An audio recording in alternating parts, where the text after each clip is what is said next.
బాబు గారు వచ్చిన తర్వాత రైతుల్లో బాగా సంతోషపడుతున్నటువంటి వాళ్ళు మాత్రం కొబ్బరి రైతులు. ఎందుకంటే లాభం వచ్చినప్పుడు మందే, నష్టం వచ్చినప్పుడు ప్రభుత్వాన్ని నిందించడం సహజంగా జరుగుతుంది. ఇప్పుడు టమోటా, మిర్చి, మామిడి, పొగాకు ఇట్లాంటి వాళ్ళందరూ ఆగ్రహం వ్యక్తం చేస్తే కొబ్బరి వ్యాపారులు మాత్రం సంతోషం వ్యక్తం చేస్తున్నారు. వాళ్ళకి ఆదాయం పెరిగింది, ప్లస్ దాని ఇంపాక్ట్ కొబ్బరి నూనె రేటు పెరిగింది. ధరలు బాగా పెరిగినాయి కొబ్బరి నూనెకి సంబంధించి. ఇటీవల వరకు కిలో నూనె ధర 200 నుంచి 250 అంటే ఇప్పుడు ఏకంగా 400 నుంచి 450 దాకా ఎగిపోయింది. ప్రస్తుతం కొబ్బరి క్వింటాల్ 23,500 నుంచి 24,000 ఉంది. పచ్చికాయలు 1000కి 20,000 పలకడంతో రైతులు నేరుగానే అమ్మేస్తున్నారు.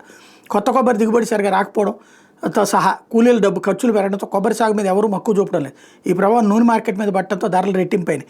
క్వింటాల్ కొబ్బరికి 60 కిలోల నూనె ఉత్పత్తి అవుతుంది. ధర ఉండడంతో ఏపీలోని విజయనగరం, శ్రీకాకుళం, విశాఖపట్నం, రాజమహేంద్రవరం, కాకినాడ వంటి పట్టణాలతో పాటు పలు ప్రాంతాలకు కొబ్బరికాయలు ఎగుమతి అవుతున్నాయి.